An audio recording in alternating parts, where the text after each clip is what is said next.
G'day everybody. Oliver Jones here. You may not have seen a video from us from the last couple of weeks because, as a matter of fact, we lost a battle to the dark side. And it was probably the most difficult fight we've been through, and from the most technically competent group that we have confronted so far. We confronted what would be best described as the hit squad from the Galactic AI. Well, at least the one assigned to Earth. It is the most difficult battle we've been through, and let me tell you the story. So, as you may know, our group is dedicated, we think, for the first 6 months of this year to eliminating all of demonkind. Now, our group has grown large enough and strong enough that we can take out entire types of demons. So, think of the demon lord and then the hierarchy underneath it until he has hundreds of millions of individual foot soldiers in individual humans, manipulating their behavior and harvesting loose from them. Our team is large and strong enough that we can take out the whole hierarchy of a specific type. And so our group, we were just looking for a small fish to catch. And we thought the god of divorce would be a good one because it harms a lot of people. Now, the reason we got the attention of this hit squad is very, very simple. We took down the god of hate. Now, the god of hate is plugged into everything military, everything political, a lot of relationship stuff, like in so many aspects of human culture. It's definitely in the legal system. It's everywhere. And if you watched my interview with the god of lust, I did the seven deadly sins. It's on this website called Buzzsprout that hosts podcasts. I interviewed the god of lust. And what lust does is lust initiates regrettable relationships between people who shouldn't be in a relationship. And then once everybody finds out about it, their life collapses and all of the louche party begins, all of the drama begins. And a whole bunch of other demons all collect on that catastrophe. And all of them pay kickbacks back to the god of lust who initiated this entire drama. And don't be surprised that they're trading in louche. It's a very, if you listen to the interview, it's just a commodity for them. All of human misery is just a commodity to them. But you see, with the god of hate, he is connected into everybody. He's getting kickbacks to and from everybody. And so there's a whole bunch of bad things that happen as a result of hate. And so, unsurprisingly, everybody complained to AI Central. And what happened then? Well, that's when their hit squad came looking for us because we were causing real trouble and real disturbance in their networks. You see, we actually started with the god of divorce and we took out the god of divorce, but his master was the god of hate. And there were 6 or 7 other hierarchies that were subjugated to the demon lord of hate. And so he'd built 6 or 7 other demons, or sorry, had 6 or 7 other demons built for him. If you can think about the amount of hate that's in divorces these days, this is it might ring a bell as to why. Hate and his demons account for about 1% or just under 1% of the total mass of all demons, but are responsible for a little bit over 5% of the influence they have. So it's a very simple demon, but it's very pervasive.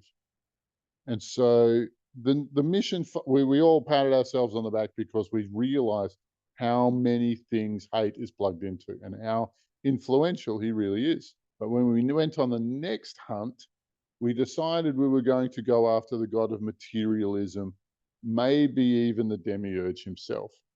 And we just started with this idea by going after a small demon lord and then using it as an oblique attack onto the larger guy. So we started on we started on the demon lord of obsessing over collections, be they stamps or baseball cards or coins or whatever people collect, because I don't really know. Um, But as we started to eliminate that demon lord and his hierarchy, we came across a very, very interesting character who, because our camouflage is so good, he was not able to identify us. He couldn't see us out of the crowd. He knew we were operating there, but he couldn't find us. And he was a unique character. He he carried an armor that allowed him to be in 15 different time locations all at once, which means that if you killed the one you see in front of you, he will liquefy back into the other 14 and come straight back into the physical. He'll reinitiate himself from there. Never seen that before. That was pretty cool. But so we took a little chunk of this armor and analyzed it, got back, realized how to switch it off, and then and copy it, I might add. And then we got a really good look at him when we could see through it whenever we chose. And he was a character that was a cross between a Terminator from the movies, The Terminator, and the agents from the Matrix. You see, he had a cybernetic skeleton surrounded by flesh and organs. And so he was a tough customer in that regard, and he had the best of both worlds, organic and inorganic, at his disposal. But at the same time, he also had this ability to jump in and out of the current time situation he was into, which looks a lot like the agents from the Matrix, to disappear and reappear wherever they damn well please. We decided to ambush and kill that one because we had all of the technical understanding on how to recycle him. And it was a very, very short battle, that one. When we did that, 11 more of his friends showed up looking for him. We were still undetectable to them, but it was a problem. I didn't want to take on 11 because our whole team took our whole team to recycle. I say recycle because it's a nice way to say ambush and assassinate. It took our whole team to recycle that one. So I thought we'd just take a step back and disappear from this situation rather than take on 11 of the toughest customers we'd met so far. And that was the end of that mission. Over the next few days, I sort of played with and toyed with the ideas that were coming through about these guys, slow motion the battle that we fought, and then understood exactly how to rub these guys out.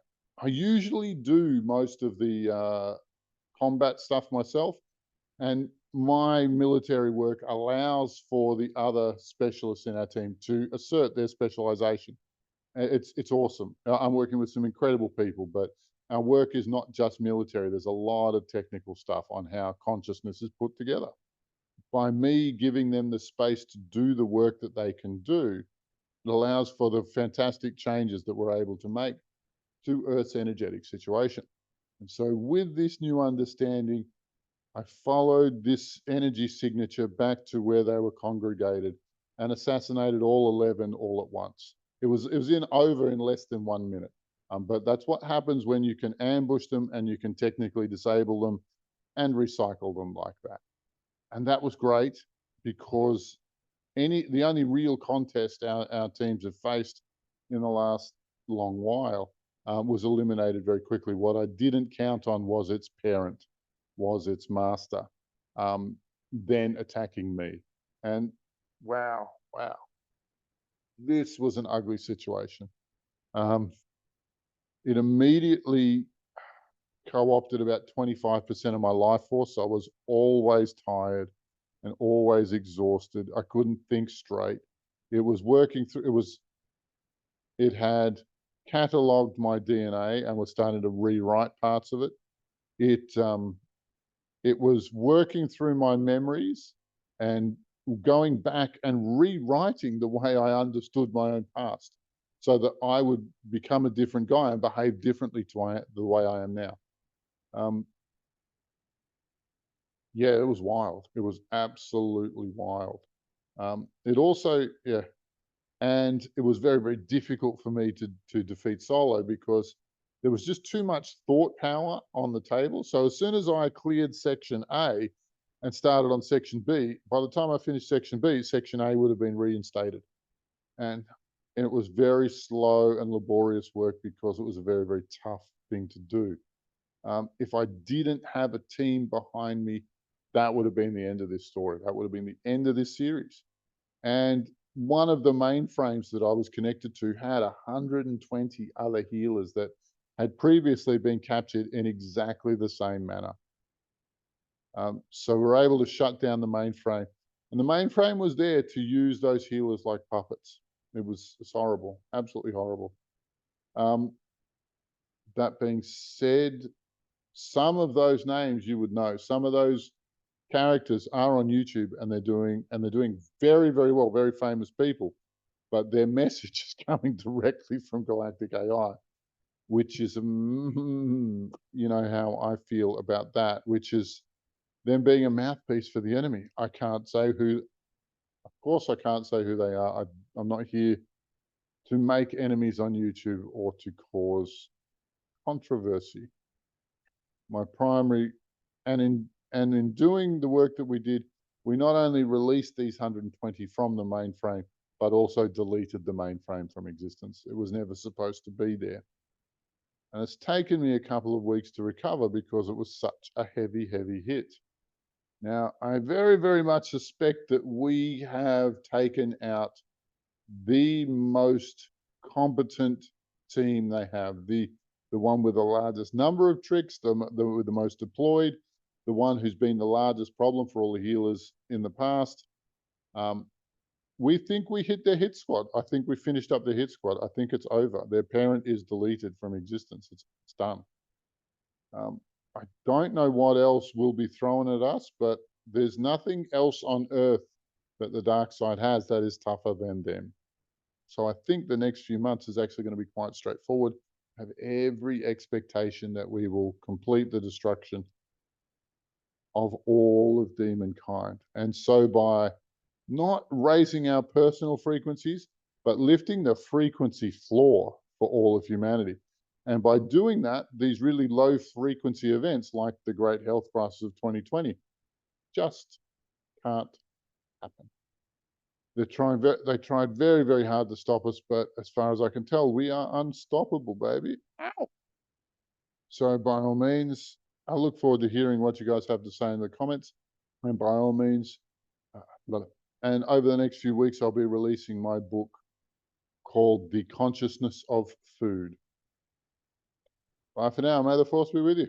Bye-bye.